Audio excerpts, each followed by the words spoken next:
Hola, yo soy Horacio Pérez y esto es Investigando la Investigación, un podcast donde investigamos cómo investigan los investigadores, tanto en la academia, industria, independientes. Todo ello mediante entrevistas y debates abiertos, técnicas y estrategias para mejorar todas las partes del proceso investigador y, no menos importante, opiniones abiertas que espero llamen tu curiosidad y te hagan también reflexionar.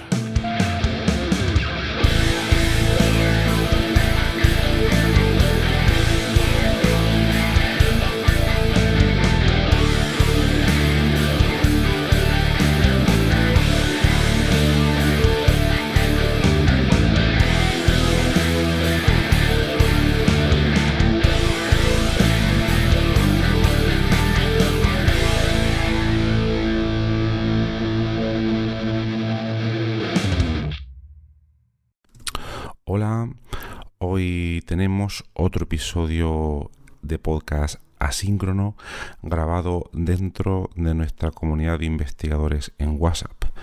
Para saber cómo funciona este sistema, te puedes escuchar el episodio número 205 del podcast, donde ahí te lo cuento totalmente en detalle. Y también para no extenderme aquí ahora mismo. Bueno, pues hoy tenemos el placer de tener a Ricardo Sánchez Peña. Ricardo es ingeniero en electrónica de la Universidad de Buenos Aires y obtuvo un máster y doctorado en el California Institute of Technology. Fue además profesor, investigador y consultor en Argentina, Universidad de Buenos Aires, también en España, en la Universidad Politécnica de Cataluña y en Estados Unidos en diversos sitios, Purdue, VTech y Zonatech. Ha aplicado el control a diversos problemas de ingeniería y neurobiología, también al control de cuarentenas en el caso del COVID, y actualmente está llevando a cabo un proyecto súper interesante sobre el páncreas artificial en Argentina. Es investigador superior de CONICET y está a cargo del Departamento de Investigación y Doctorado del ITBA. Pues bien, sin más dilación, vamos a pasar a este episodio asíncrono de podcast donde Ricardo nos va a contar múltiples aspectos de su investigación. Vamos a por ello. Hola, mi nombre es Ricardo Sánchez Peña. Yo inicié mi carrera hace mucho tiempo atrás, recibiéndome de ingeniero en electrónica en la Universidad de Buenos Aires. Luego hice un máster y un doctorado en el Instituto Tecnológico de California, Caltech, en el área de control automático, con mucha influencia de la matemática aplicada fundamentalmente. Y me he dedicado desde ese momento tanto a generar teoría como algoritmos, como aplicar el control automático y la identificación de modelos a muchos proyectos diferentes. Trabajé en Argentina bastante tiempo, también en algunas universidades de Estados Unidos, en la Agencia Espacial Alemana, y estuve 5 años en España como investigador ICREA en la Politécnica de Cataluña. Entre las aplicaciones a las que me dediqué figuran las aeronáuticas, aviones experimentales de NASA, con los cuales tuve que aplicar el control automático, temas espaciales en la Agencia Espacial en Argentina y en Brasil para controlar satélites y cohetes, vehículos aéreos no tripulados y también control activo de ruido acústico, algo de robótica y en energía el control de generadores eólicos.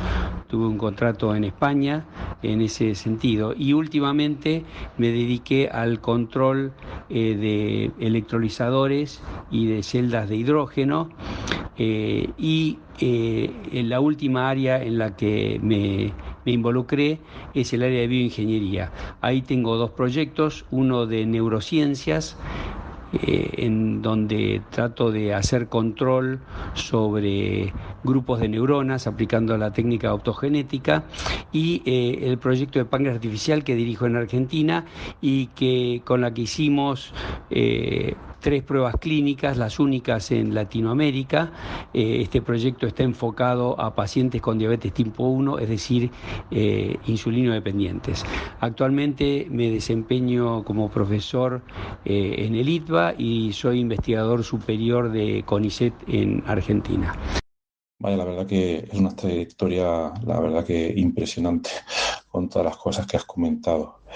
La primera pregunta que tengo sería si nos puedes explicar un poco más en profundidad cómo es tu disciplina, la del control automático, y qué relación tiene con la matemática aplicada.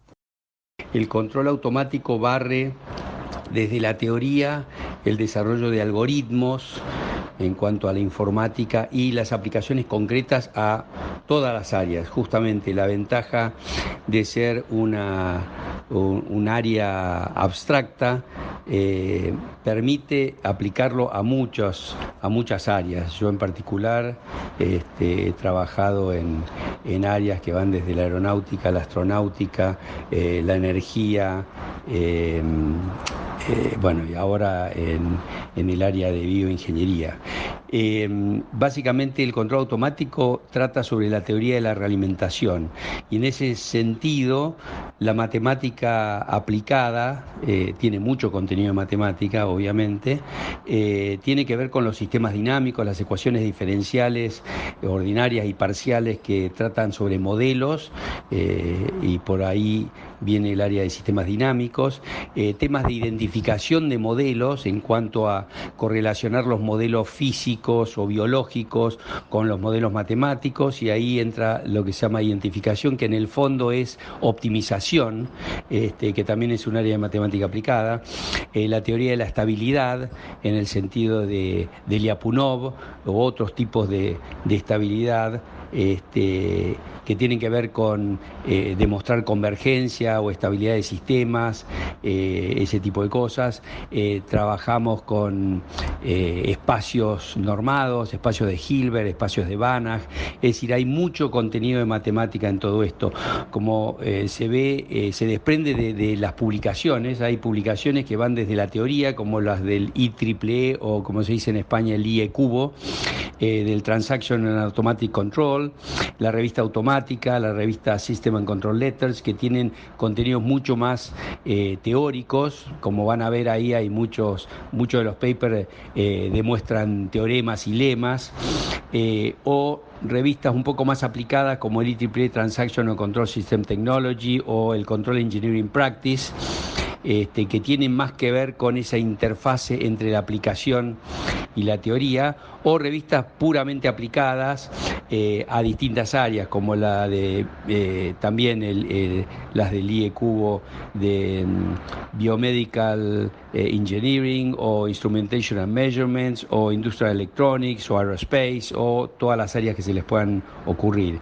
Entonces, la matemática aplicada es el fundamento del cual se sirve el control automático para poder después desarrollar algoritmos que después se aplican a problemas concretos de la realidad y que después se implementan en computadora o en ordenador, para resolver problemas concretos de la industria o de la medicina o de las neurociencias. Es muy interesante que todas estas herramientas y metodologías y teorías tengan luego tal rango de aplicabilidad. Preguntarte si, ¿qué opinas? Ahora mismo estamos viendo, parece que un renacimiento o un resurgir de las técnicas de machine learning, inteligencia artificial, etcétera, etcétera.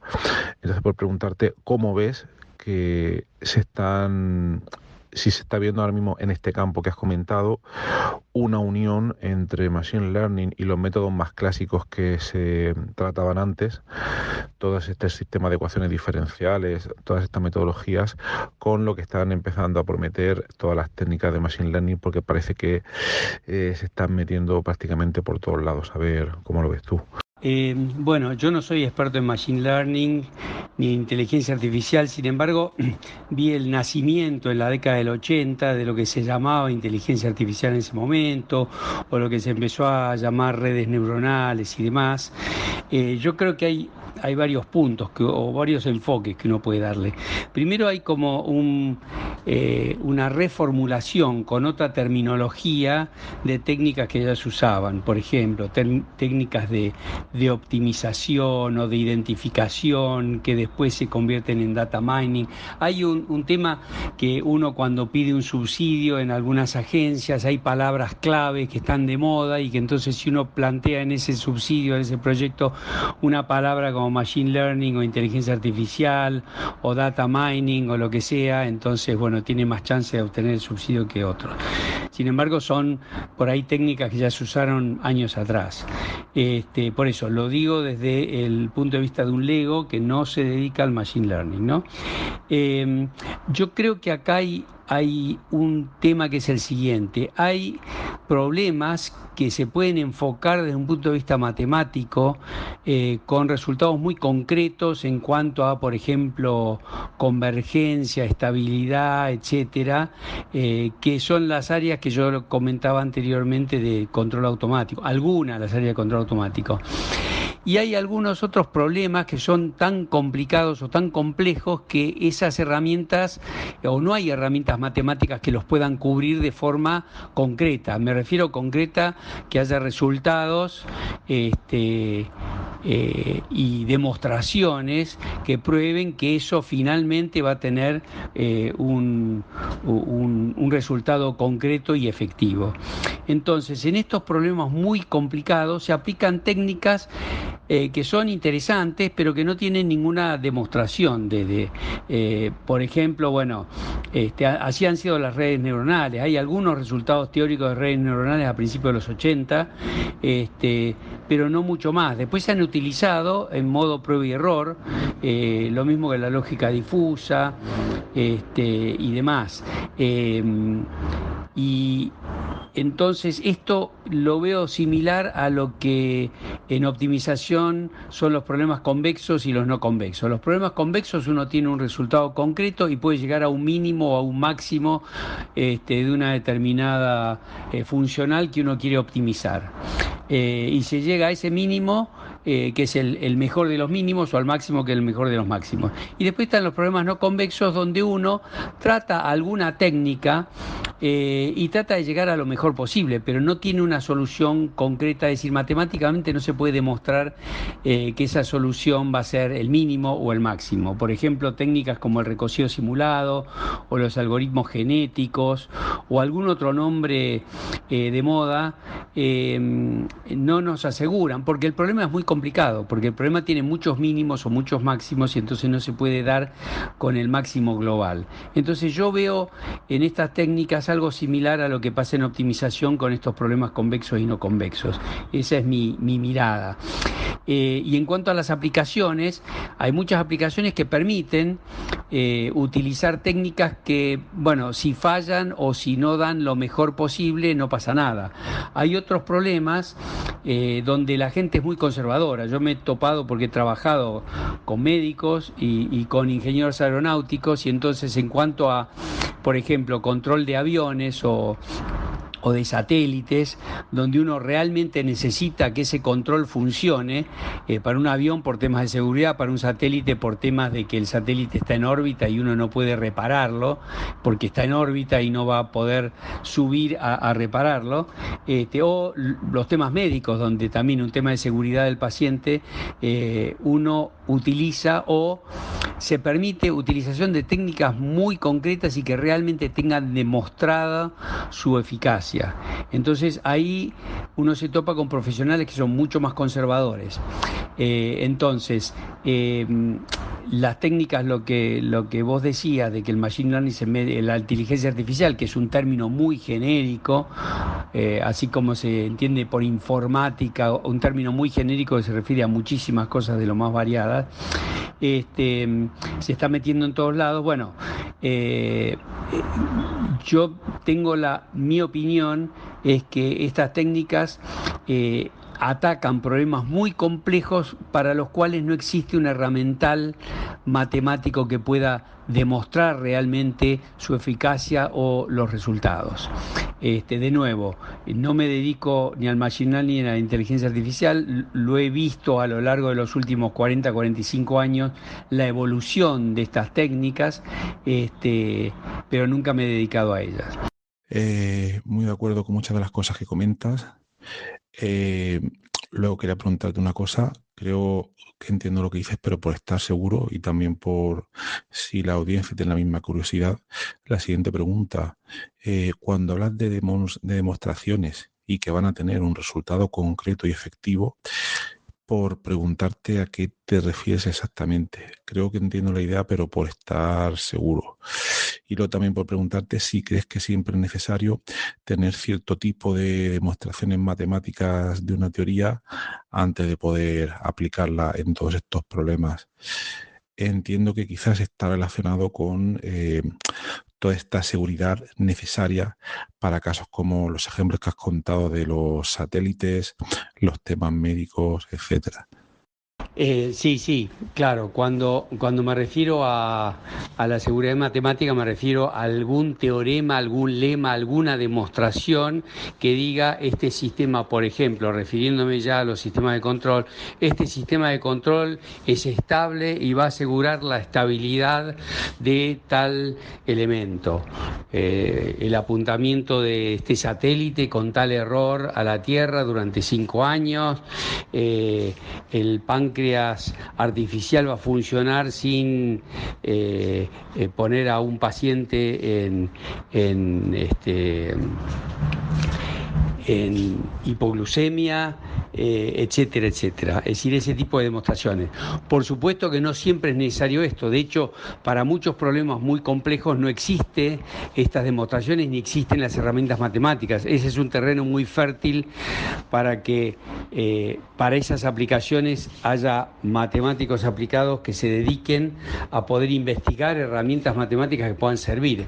Por supuesto, cuando no existen esas herramientas matemáticas, uno puede recurrir a algún tipo de procedimiento, aunque no esté demostrado, que pueda dar algún tipo de solución, aunque no esté probada. Por eso digo, es ideal tener una demostración matemática para resolver un determinado problema y ahora ya me estoy refiriendo exclusivamente a problemas de control automático de cualquier tipo de sistema, sea biomédico, aeronáutico, espacial o de robótica. Pero cuando no existe eso, entonces uno tiene que recurrir a algo, es decir, algo hay que hacer. Entonces, en ese algo hay que hacer, uno recurre a otros elementos, como por ejemplo en su momento fueron, no sé, las redes neuronales, la lógica difusa, etcétera. Y entonces eso no tiene una demostración matemática, pero sí tiene algún, no sé, una enorme cantidad de simulaciones, que prueben, entre comillas, que esto va a funcionar. Ese método lo ha usado mucho, por ejemplo, la NASA, con algunos sistemas de control de NASA de la década del 60. Por ejemplo, hay uno que se llama VDOT, por la derivada del campo magnético terrestre. El sistema de VDOT funcionó en NASA durante mucho tiempo y se usó en muchos satélites. Sin embargo, no tenía una demostración matemática precisa. Pero NASA recurrió a enorme cantidad de simulaciones en ordenadores, de forma tal de decir, bueno, esto va a funcionar, esto tenemos la casi certeza que va a funcionar. No había un teorema detrás, pero había algo así. Entonces, a eso me refiero cuando hablo de algo, una demostración concreta, que es el caso ideal, obviamente. Y de todos estos tipos de problemas y situaciones, ¿nos podrías comentar un poco así de cuál ha sido el más difícil al cual te has enfrentado y le has proporcionado un tipo de solución que haya hecho mejorar la situación que daba lugar al problema? Yo veo dos enfoques. Un enfoque es el de desarrollar la solución a un problema matemático y después buscar a qué se podría aplicar. El otro enfoque, que es más ingenieril, que es el que yo adopto, es encontrar un problema de ingeniería o de biología o de medicina y tratar de encontrar una formulación matemática que lo solucione. En ese sentido, uno de los problemas con los que me encontré, no el más complicado, pero un problema interesante, es el de el control de 3 grados de libertad de satélites o de cohetes, en la época que yo trabajaba en el área espacial, a partir de dispositivos de chorro de gas. El chorro de gas actúa por acción y reacción, entonces uno puede determinar que con 4 dispositivos de estos de chorro de gas uno puede controlar en 3 grados de libertad un satélite. El problema es que en un satélite, si falla alguno de estos dispositivos, entonces falla todo el sistema y no se puede controlar la orientación del satélite. Entonces hace falta llevar una redundancia. Lo que hace usualmente NASA y la Agencia Espacial Europea es llevar 8 dispositivos. Entonces con 8, si falla uno usa un grupo de 4 para controlarlo, y si falla alguno usa el otro grupo de 4. Entonces yo me planteé el problema porque bueno, trabajábamos en la Agencia Espacial Argentina, no había tanto financiamiento, y cada dispositivo de estos de chorro de gas podía llegar a salir para uso espacial entre $50.000 y $100.000. Entonces había que ahorrar estos dispositivos. Entonces la pregunta es, ¿cuál es la mínima cantidad de dispositivos de gas que uno tiene que llevar en un satélite o en un cohete, de forma tal de que pueda, si falla alguno de ellos, uno pueda seguir controlando en 3 grados de libertad el vehículo? Bueno, la respuesta fue a través de un teorema y un lema que publicamos hace mucho tiempo, en el año 2000 aproximadamente, con lo cual uno puede demostrar que con 6 dispositivos de estos uno puede solucionar el problema, y si alguno de ellos falla, uno puede usar de esos 6, 5 que pueden controlar el sistema en 3 grados de libertad. Después ampliamos esto para drones, en vez de turbinas de gas, en vez de dispositivos de chorro de gas, utilizamos motores con hélices, como los que usan los drones, y entonces pudimos demostrar que con 6 motores de estos uno puede controlar en 3 grados de libertad un dron, y si falla alguno uno puede encontrar una estructura, un dispositivo de los 5 que todavía funcionan, de forma tal de controlar el dron en 3 grados de libertad. Eso lo publicamos más recientemente, creo que en el 2016. Pero bueno, esto da la idea de un problema con lo cual uno se encuentra que no tenía ninguna solución matemática, y que a través de un problema de álgebra lineal se pudo demostrar que el mínimo número de dispositivos de gas, de chorro de gas, es 6 en vez de 8. ¿Y tienes también algún caso tuyo, algún ejemplo que haya sido al revés, como comentabas al principio, en estas dos maneras un poco extremas de ver las metodologías? Es decir, un caso donde desarrollaras un método matemático y que luego ya más tarde pues te pusieras a buscarle alguna aplicación concreta.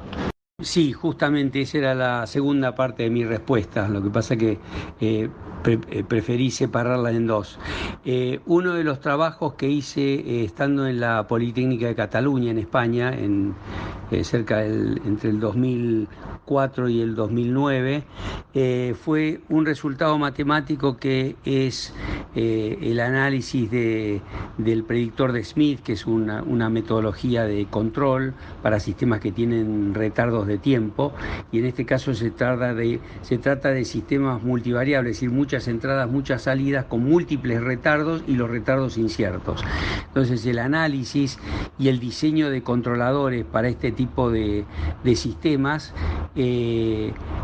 requiere una teoría para tanto el análisis como para el diseño, y esta teoría la desarrollamos, la publicamos en el Journal de Process Control, y justamente encontramos una aplicación que es el control de múltiples canales de riego, y bueno, la teoría encaja perfectamente con la aplicación.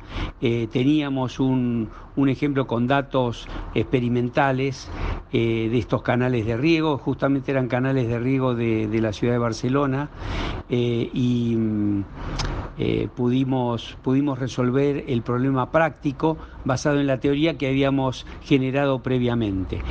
No es el método que más me gusta aplicar, me gusta más partir del problema concreto y después desarrollar la teoría y no al revés, pero en este caso se dieron las dos cosas y pudimos resolverlo. Y tenemos una publicación del año 2009 con colegas de la Politécnica, de la UPC, de la Politécnica de Cataluña. Cuando dices que pudiste resolver el problema mediante este método matemático, ¿qué quiere decir exactamente? ¿Quiere decir que teníais diversos datos experimentales sobre este sistema y luego vuestro método matemático podía explicar estos resultados experimentales, o que fuisteis capaces de alguna manera predecir su comportamiento futuro a partir de los datos que tenéis en cierto momento? El tema es el siguiente: el modelo de estos canales de riego está basado en un modelo de ecuaciones diferenciales parciales no lineales que se llaman, y son hiperbólicas, y se llaman ecuaciones de Saint-Venant, que no tienen una solución analítica.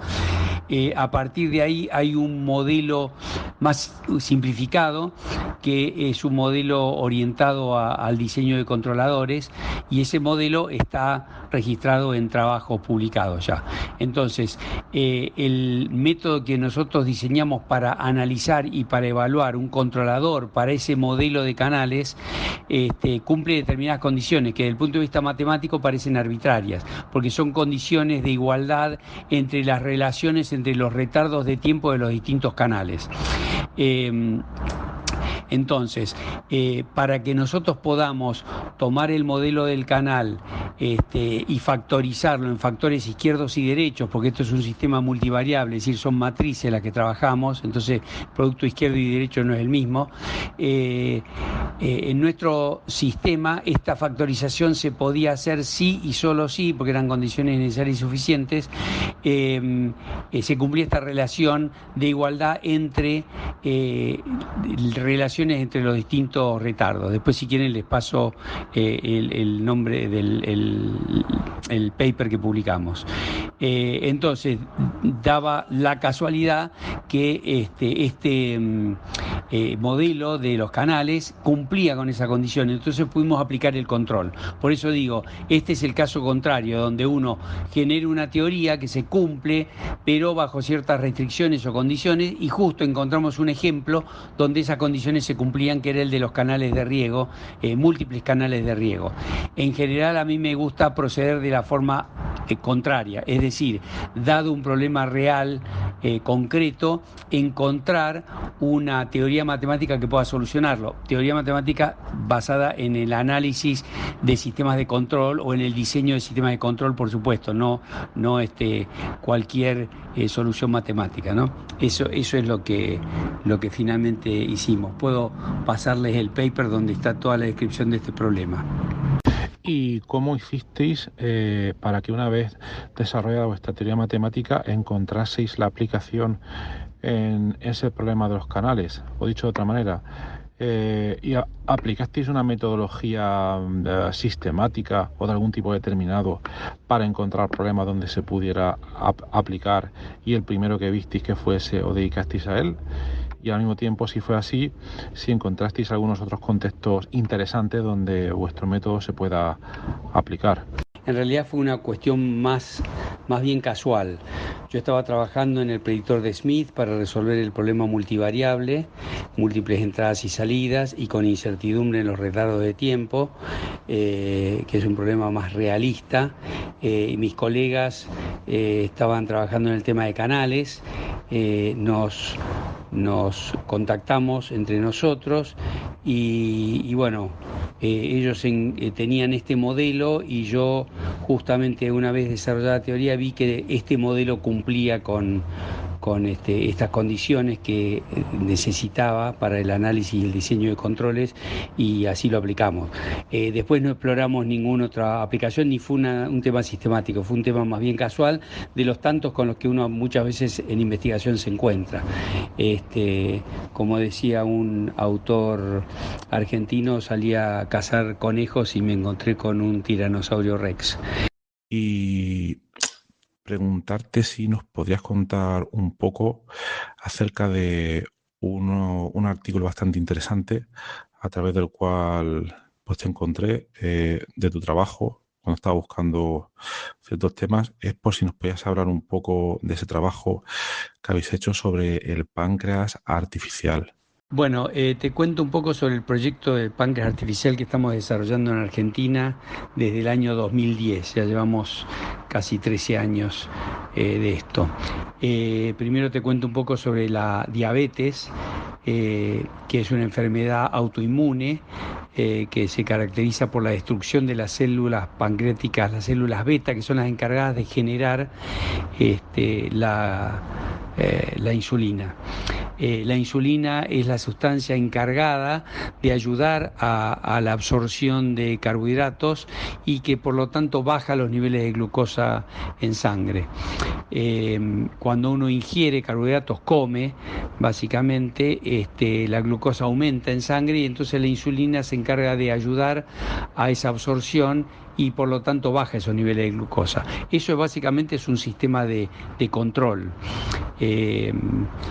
Tiene otro sistema que cuando uno hace ejercicio o cuando uno hace ayuno, bajan los niveles de glucosa, entonces a través del hígado, con las células alfa, se genera el glucagón que aumenta los niveles de glucosa en sangre.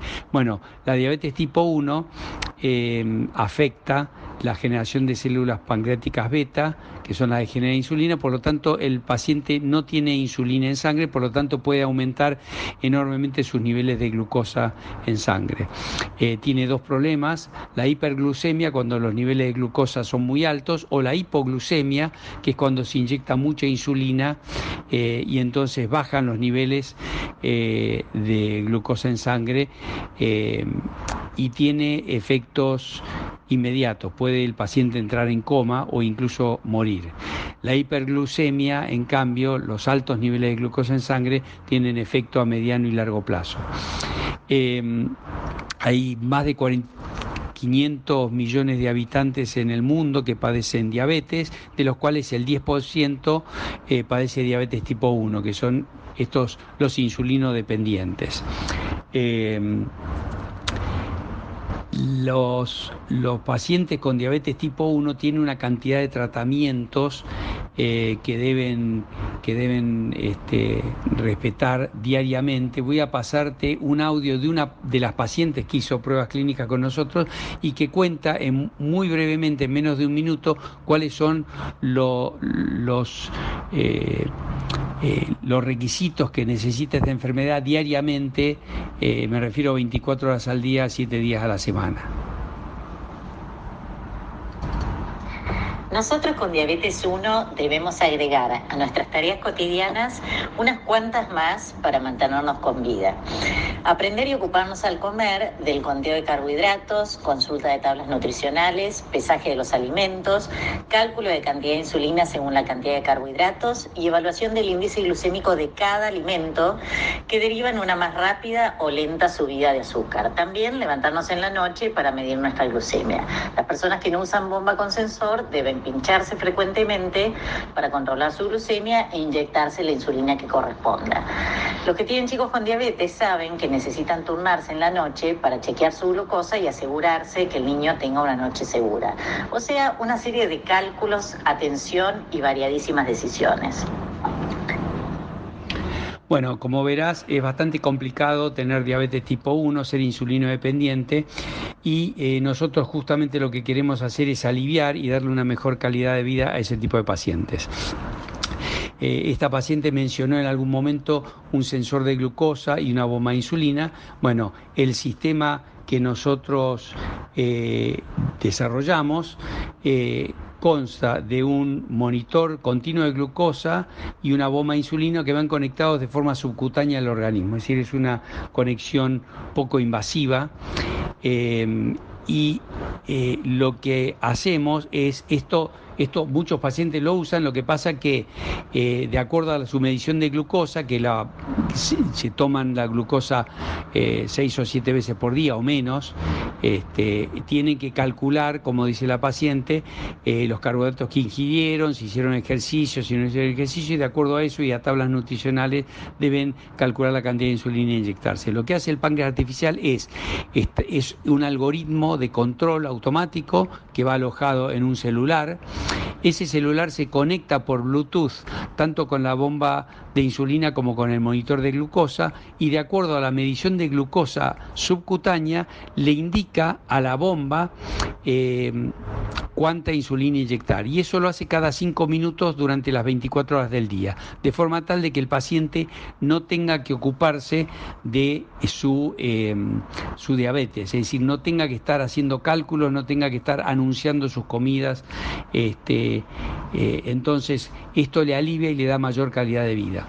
Nosotros este sistema lo implementamos primero, este algoritmo, con un simulador que obtuvimos de la Universidad de Virginia y de Padova, que es un simulador comercial, y también hay un simulador con muchos pacientes que forma parte del proyecto Páncreas Artificial en Estados Unidos, y también pudimos tener acceso a ese simulador. Lo probamos antes de hacer pruebas clínicas en pacientes.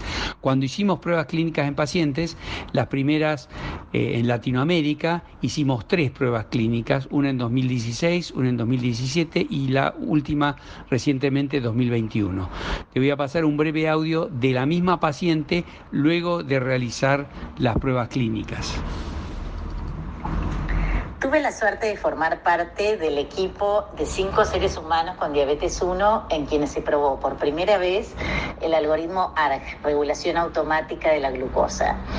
Este tomó por nosotros las decisiones de cuánta insulina administrarnos, en qué momento, por qué periodos dejar de hacerlo, como lo hace automáticamente un páncreas sano. Fue diseñado para tomar las mejores decisiones a lo largo de las horas y días según el metabolismo individual de cada uno.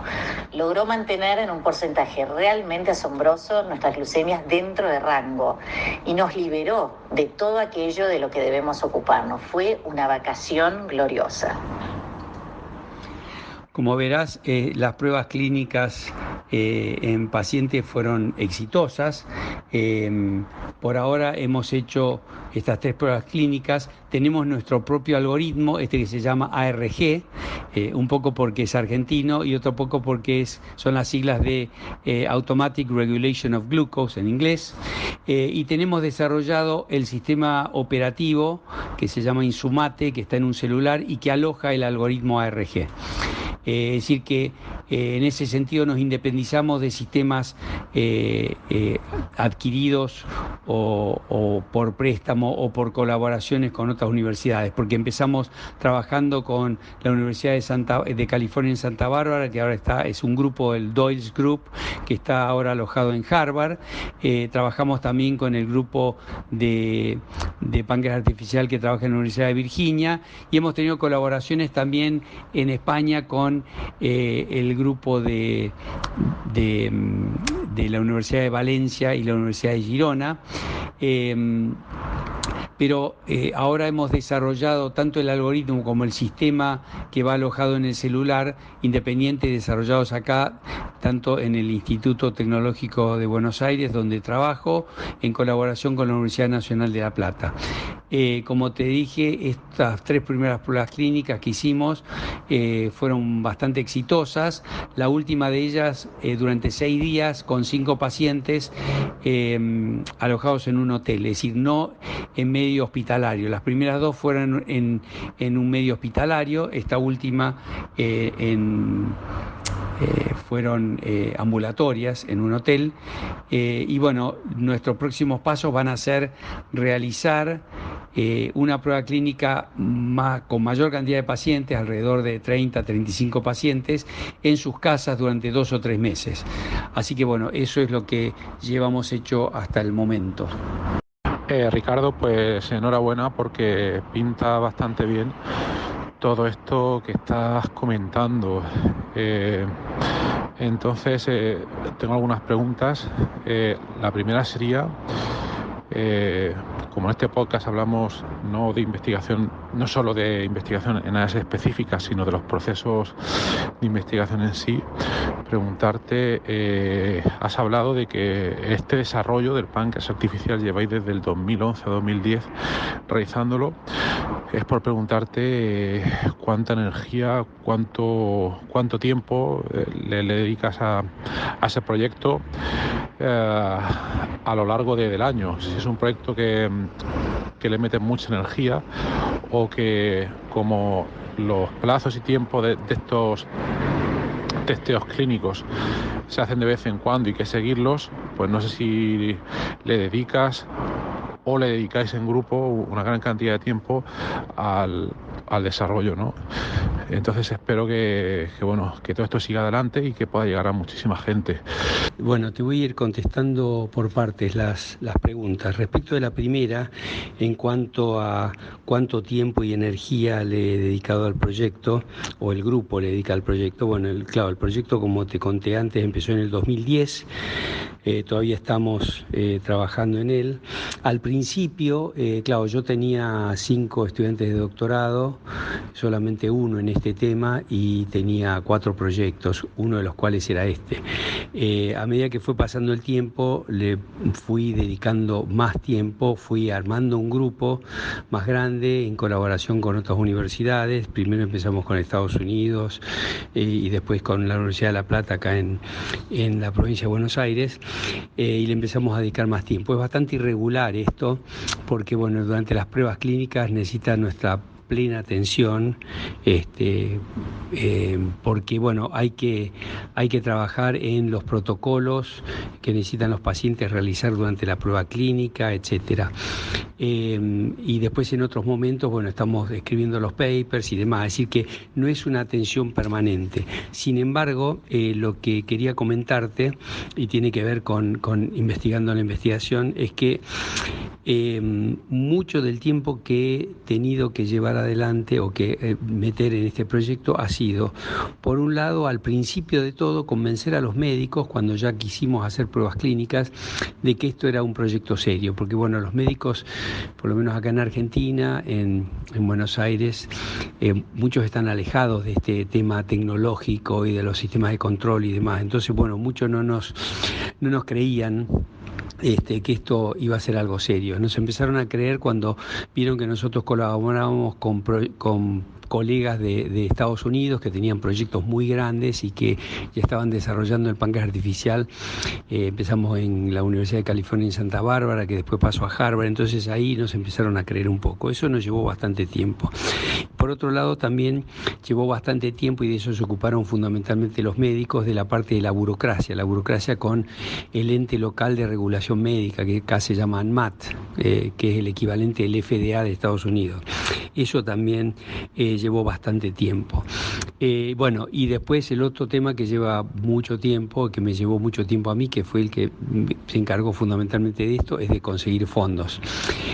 Así que, esos son las distribuciones de los trabajos. Básicamente la parte técnica lleva tiempo, pero muchas veces lo que más lleva tiempo son los accesorios, es decir, el tema con las pruebas clínicas, el contacto con los médicos, las reuniones de trabajo para hacer convenios con otras instituciones, todo lo que tiene que ver con la burocracia del ente regulador médico en Argentina, etcétera, etcétera. Luego también preguntarte si todo el sistema, todo este desarrollo que habéis hecho, habéis registrado algún tipo de propiedad intelectual. No lo sé, por si luego también queréis llevarlo al mercado cuando se demuestre efectividad. Imagino que sí, pero por preguntártelo, ¿no? Y Y bueno, y también si en esa línea tenéis pensado pues algo que algunos investigadores no se plantean siempre, que sería, en el caso de que todo funcione bien y tener la propiedad intelectual y todas esas cosas, seguir adelante y crear alguna startup, alguna spin-off que pueda desarrollar todo eso. Por cierto, no sé si os puede interesar, pero me he acordado que conozco una gente que trabaja en este tema de sensores de glucosa y demás. Uno de ellos es argentino, por si quieres que te ponga en contacto con ellos, es Gastón Crespo, que es argentino, es químico analítico, y también María Cuartero, de aquí de Murcia. Respecto del registro de este desarrollo, que es el páncreas artificial, el páncreas artificial fundamentalmente consiste en un software, el software de control, que es lo más difícil de realizar, que es el de alguna manera reemplaza la tarea que el paciente realiza con el médico normalmente. Entonces, este software acá en Argentina por lo menos se puede registrar, no se puede patentar un software acá en Argentina, se patenta un dispositivo. Y acá el dispositivo es el software con dos elementos, la bomba de insulina y el monitor de glucosa, y ese software va alojado en un celular, así que no podemos patentar eso porque tanto la bomba de insulina como el monitor de glucosa ya son elementos comerciales. Entonces tenemos registrado nuestro software, que se llama ARG, Automatic Regulation of Glucose. Vamos a registrar el software, la versión 2.0 que estamos desarrollando en este momento. Y sí, la idea era llevarla al mercado. Más que llevarla al mercado, mi idea original era tratar de distribuirlo a través del Ministerio de Salud Pública, es decir, que pueda tener acceso a la mayor parte de los insulinos dependientes, que no sea un proyecto oneroso, que pueda solamente comprarlo algunas pacientes y otros no. Entonces la idea es esa. Todavía no hemos llegado a ese punto, pero la idea sí es que esto se pueda distribuir de alguna manera y de la manera más justa y equitativa posible. La verdad es que sí, todo este trabajo, también por un poco de experiencia con temas médicos y regulatorios, se suelen llevar bastante tiempo. Las reuniones en general en todos nuestros proyectos de investigación también se suelen llevar mucho, pero que muchísimo tiempo. Yo por mi parte a día de hoy estoy explorando nuevas técnicas para intentar disminuirlas drásticamente, y cuando las tengo que tener sí o sí, pues acortarlas al máximo, aplicando diversas técnicas. Una de las que me está funcionando bastante es intentar anticipar al máximo de manera offline, discutiendo previamente mediante Google Docs o incluso por email a veces los temas a tratar, para que quede claro lo que vamos a tratar en la reunión. Incluso a veces no acepto realizar una reunión si no está muy claro de antemano cuál es el tema que vamos a tratar. En definitiva, pueden haber muchas maneras. Por lo tanto, preguntarte, en tu caso, si has descubierto alguna técnica eficiente para reducir al máximo las reuniones cuando sea posible, claro. Sí, me parece muy eficiente lo que vos proponés, que es tener muy en claro y sobre todo anticipar por email el motivo de la reunión y alguna especie de temario donde uno sepa exactamente qué es lo que va a discutir, en lo posible tenerlo lo más preparado posible antes de la reunión. Lo otro que me ha dado bastante resultado es tener la reunión cuando yo la puedo dirigir a cara de perro, por supuesto, que es la misma forma en la que he podido moderar sesiones en un congreso, donde uno tiene que moderar una charla de 15 minutos con 5 minutos para preguntas, y entonces si uno es muy estricto puede restringirse a estos 15 o 20 minutos. De otra manera,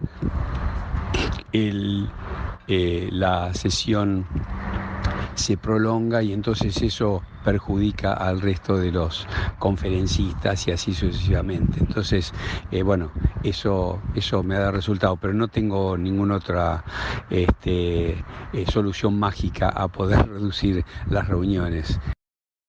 Luego preguntarte, yo creo que esto también le puede interesar al público que está más metido en investigación académica y menos en transferencia tecnológica, si nos puedes explicar cómo ves tú, porque lo has comentado un poco por encima, cómo ves tú la diferencia entre un registro y una patente. ¿Cuáles serían las principales diferencias a nivel de documentación, proceso de aplicación, etcétera, pero sobre todo a la hora de poder explotarlo, ¿no? Estar protegido o no, y en qué grado?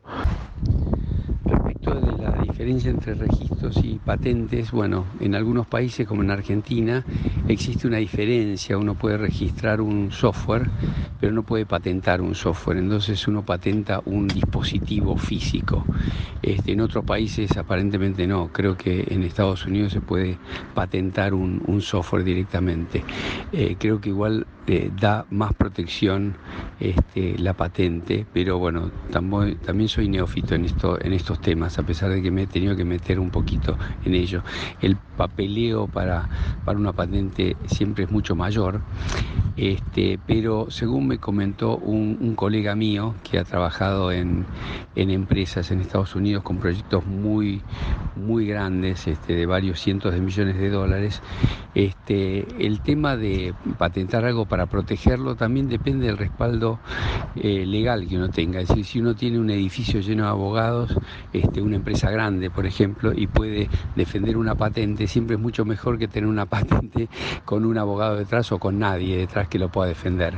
Porque bueno, en el terreno legal es donde se dirimen los temas de patentamiento y el robo de patentes, que por supuesto en un mundo ideal no debería existir, pero que en el mundo legal muchas veces ocurre que le sacan, entre comillas, una invención a una persona o a una pequeña empresa, porque la gran empresa tiene un conjunto de abogados que ha sabido manejar mejor la parte legal que los otros.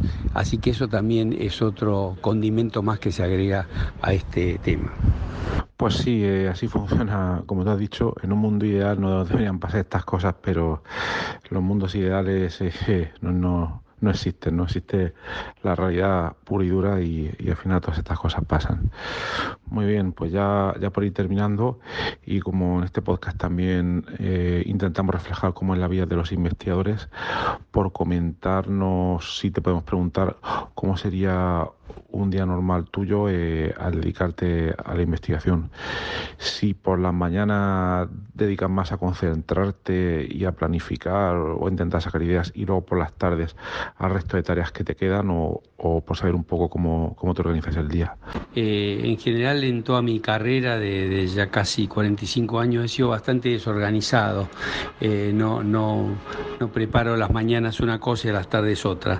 Lo que siempre ha dependido del ritmo de trabajo. En alguna época he tenido el cargo de gestión, a cargo de un departamento de investigación y doctorado de una universidad en Buenos Aires, 4 proyectos y 5 tesistas de doctorado. En ese momento, bueno, estaba con muchísima más actividad que la que tengo ahora, por ejemplo, que ya me estoy retirando y ya por jubilarme.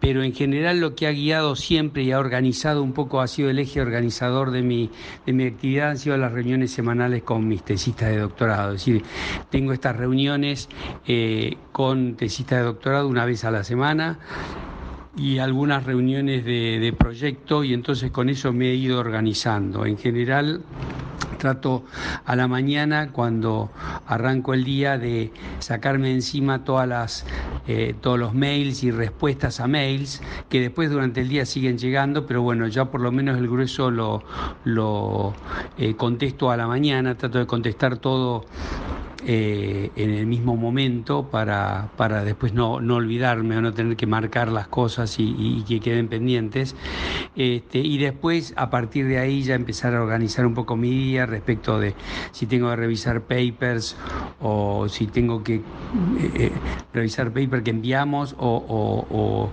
evaluar papers o tareas editoriales, etcétera. Pero como digo, en general siempre he tenido como eje regulador de mi actividad las reuniones con doctorado y reuniones con doctorandos y reuniones de proyecto. Después el resto del día me va llegando, sobre todo cuando tenía un cargo de gestión y un ayudante, un secretario que me interrumpía permanentemente, así que tenía llamadas asincrónicas de temas de gestión, y en el medio iba tratando de meter mis temas de investigación, así que nunca he sido muy organizado en ese sentido. Bueno, dices que no has sido muy organizado, pero has obtenido un montón de resultados y cosas. O sea que al final el resultado yo creo que es bueno. Bueno, y tengo curiosidad por preguntarte cómo organizas esas reuniones con los doctorandos, si lo puedes comentar un poco. Lo que he tratado de hacer en todos estos años es, tener reuniones regulares de una vez por semana con los doctorandos, como mínimo 30 minutos, pero que se pueden extender a más. Normalmente son de una hora, pero bueno, depende de las circunstancias. Puede ser que el doctorando en esa última semana no haya podido avanzar mucho, con lo cual la reunión puede ser corta, de 15 minutos, y por ahí estamos discutiendo algún paper que hay que publicar y hay que charlar sobre detalles sobre el paper, y entonces la reunión puede llegar a durar 2 horas. Así que en promedio, digamos que entre media hora y una hora sería la reunión. Normalmente trato de hacer notas en la reunión anterior, o al final de la reunión hago notas para la siguiente reunión, tener en claro tanto el doctorando como yo de qué se charló y qué se prometió hacer en la siguiente semana. Muchas veces, si eso no es posible por alguna razón, le pido al doctorando que me haga una puesta al día de lo que estuvimos haciendo antes, porque muchas veces en situaciones donde he tenido muchos doctorandos llegué a tener hasta 5 simultáneos en 5 temas distintos, entonces muchas veces uno se olvida de en dónde quedamos la semana anterior. Entonces el doctorando me cuenta un poquito hasta dónde habíamos llegado. Lo que trato de hacer es promover o incentivar el trabajo que está haciendo, pero no por eso dejar de criticar las cosas que veo que están mal encaminadas por parte del doctorando, y sobre todo darle lugar y espacio para que él pueda hacer críticas, pero por supuesto tienen que ser críticas con argumentos convincentes. Es decir, si el doctorando critica determinada metodología o el enfoque o lo que sea, y tiene un buen argumento, yo siempre estoy dispuesto a decir, bueno, me equivoqué, sí, podemos ir por este otro lado. Eso siempre lo he hecho, pero el doctorando tiene que realmente plantear el tema con una argumentación de fondo convincente. Y finalmente, sobre distintas tareas y demás, poner fechas límites, es decir, tener una fecha que por supuesto se puede transgredir esa fecha, porque no siempre uno puede llegar a las fechas que se propone. Yo en general soy bastante optimista y propongo fechas optimistas, entonces al final después uno lo termina cambiando. Pero tener una fecha que le ponga un límite al trabajo, porque si no muchas veces hay doctorandos que tratan de ser perfeccionistas y pueden pasarse, 3 meses con un detalle de un determinado trabajo, y eso no es productivo. Entonces, el tema de poner deadlines o fechas límites es importante. Justamente una banda de rock que armamos con varios investigadores en la universidad se llamaba justamente The Deadlines, porque es un punto importante en lo que se hace a la investigación. Pues sí, muy práctico todo lo que comentas y totalmente de acuerdo. Solo preguntarte si también sigues el mismo sistema cuando trabajas en supervisión de investigadores postdoctorales. En general he dirigido pocos postdocs, y algunos de los que dirigí hicieron el doctorado conmigo y después siguieron con el postdoc, así que seguimos más o menos el mismo régimen.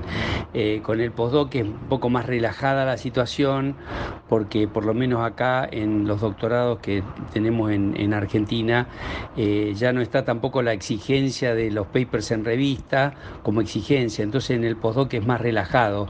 Igual publicamos y demás, pero las reuniones siguen siendo similares, anotando lo que hicimos en la reunión pasada y demás, pero básicamente es prácticamente lo mismo. Muy bien, pues muchas gracias, Ricardo, por toda la aclaración y por todas las cosas tan súper interesantes que nos has contado. Ya por ir terminando un poco el episodio, te haría la última pregunta, que sería la siguiente. ¿Qué consejo le darías, si es que le darías alguno, a alguien que ahora mismo está terminando la tesis doctoral y que piensa dedicarse a la investigación a largo plazo? ¿Qué le comentarías? Y ya con esto cerramos el episodio. La verdad que no soy muy aficionado a dar consejos, pero lo que diría es que a los que se terminaron de doctorar, que traten de apoyarse en lo que aprendieron durante el doctorado, en las herramientas que aprendieron y sobre todo en la metodología de investigación, para ir ampliando de a poco sus horizontes, ir abriéndose a temas nuevos y ir disfrutando eso que hacen, y sobre todo eso, que disfruten lo que hacen, porque si no, no tiene mucho sentido hacer investigación si uno no lo disfruta. Pero bueno, no mucho más que eso. Bien, aquí terminaba en teoría la entrevista asíncrona con Ricardo Sánchez Peña. Pero bueno, como os he comentado antes, estas entrevistas asíncronas se graban en nuestra comunidad de investigadores en WhatsApp. Y bueno, mientras estábamos grabándola de manera asíncrona, un mensaje para acá, un mensaje para allá, también publiqué dentro de la comunidad el enlace al episodio del podcast donde yo entrevistaba a Javier Perona, que fue en el episodio 224, y donde, bueno, ese fue un episodio en directo donde comentábamos y él nos daba principalmente su opinión sobre el proceso de revisión de artículos científicos, y Javier también nos comentaba un poco la estrategia que había seguido para intentar obtener una remuneración por sus servicios de revisión de artículos científicos. Si lo consiguió o no, os lo dejo en la intriga, y para eso tenéis que escuchar el episodio 224. Ahí está. Entonces, bueno, Ricardo lo escuchó, y entonces la nota que añade a continuación Ricardo es sobre lo que le pareció ese episodio y el mensaje que ese episodio lleva. Entonces, ya lo pongo a continuación, su comentario, y con esto ya sí que se acabaría el episodio. Estuve viendo la nota que le hiciste a Javier Sánchez Perona, me pareció excelente la iniciativa de Sánchez Perona de querer cobrar las revisiones, porque evidentemente las editoriales hacen un negocio donde no tienen ningún coste, porque los revisores lo hacen gratis, los autores lo envían los artículos gratis, y cobran todo el resto. Pasa lo mismo con los libros. Uno le entrega el libro cámara ready, es decir, ya listo para publicar. Ellos no tienen mayores trabajos. Algunas editoriales se toman el trabajo de revisar el inglés o algo así, si el libro está escrito en inglés, por ejemplo, temas de ortografía o redacción, y no mucho más, y después venden el libro y el autor recibe, no sé, el 10, el 15%, o los autores reciben el 10, el 15%, el resto de las ganancias se lo lleva la editorial, y todo el trabajo lo hace el autor. Y además a eso se agrega el tema de las revistas Open Access, de acceso abierto, porque ahí también hay una distinción, ya se perdió la objetividad, porque ahí también se hace una separación entre los países que tienen agencias que entregan dinero para poder publicar Open Access, porque muchos Open Access son del orden de $1.500 a $2.000 o más, y entonces hay países como por ejemplo Argentina, que no tenemos ese dinero. Si gastamos ese dinero nos comemos directamente un proyecto entero, y entonces uno no puede pagar las Open Access, con lo cual tiene menos visibilidad, y es toda una cadena donde al tener menos visibilidad tenés menos promociones, o la promoción no va a ser tan rápida a los cargos superiores como investigador, etcétera, etcétera. Y eso ni hablar. Otro tema que se agrega es que cuando se automatizó todo el tema de investigación y de citas, aparecen algunos problemas, por ejemplo el mío en particular, donde cuando yo empecé a publicar, yo soy Sánchez Peña, y entonces tengo un acento, tengo una ñ, y Sánchez Peña, si uno no le pone un signo menos entre Sánchez y Peña, un hyphen, como se dice en inglés, lo toman como dos apellidos o como un nombre y un apellido, etcétera. Entonces yo en Scopus literalmente tengo 20 apellidos distintos, sin el acento, sin la ñ, con la n, con acento, la A con acento a veces la cortan y entonces queda SN, etcétera, etcétera. Entonces ahí se me diluyen absolutamente todas las citas. Así que bueno, hay varios problemas que surgen de todo esto, no solamente el tema del pago de las editoriales, pero estoy de acuerdo y acuerdo totalmente que la diferencia entre que se paguen las evaluaciones de proyectos y no se paguen las evaluaciones de revistas es porque las revistas están manejadas por editoriales que son empresas privadas que quieren tener máxima ganancia, y en eso acuerdo con Sánchez Perona, y en cambio los proyectos en general son de fondos públicos, y entonces las agencias de fondos públicos en los distintos países, eso pasa también en Argentina así como en España, sale de fondos públicos y entonces se paga a los investigadores, se les paga poco pero se les reconoce su trabajo. Así que bueno, quería agregar esto solamente. Muchas gracias, Ricardo, por la aportación. La verdad es que los que no tenemos un nombre inglés fácil para los ingleses, claro, pues tenemos esta serie de problemas cuando además no tenemos un único apellido, sino que tenemos varios y encima con caracteres extraños, ¿no? Yo por suerte me di cuenta por error al principio de mi postdoc de este problema y entonces ya acorté muchísimo mi nombre, intenté prescindir de tildes, etcétera, para que no me diera problemas, pero aún hay algún problemilla por ahí. Bueno, en fin, y nada, gracias por la opinión. Solo añadiría que también hay algunas organizaciones privadas de revisión de proyectos que no son evidentes. Hay algunas en España, otras en otros países europeos, por mi experiencia, y donde también les interesa que la gente evalúe proyectos. Y normalmente no es que lo anuncien a bombo y platillo. Y a veces simplemente, si uno se mueve un poco para presentarle sus servicios de revisión de proyectos, muchas veces agencias de certificación de la calidad, etcétera, etcétera, puede ser también otra opción para poder obtener ingresos que a veces pueden ser bastante interesantes, aunque obviamente también conllevan una serie de trabajo, por si os puede interesar. Tenéis, por ejemplo, pues EQA.es es una de ellas. Bueno, pues ahora sí, aquí acaba este episodio donde Ricardo Sánchez Peña nos ha comentado su larga carrera investigadora desde múltiples ángulos, desde múltiples puntos de vista. A mí la verdad es que me ha resultado bastante interesante, creo que he aprendido un montón de cosas, espero que vosotros también. Y nada más. Si queréis uniros a nuestra comunidad en WhatsApp, podéis ir a la siguiente dirección: horacio-ps.com/comunidad. Pues nada más, espero que tengáis un maravilloso día y hasta luego.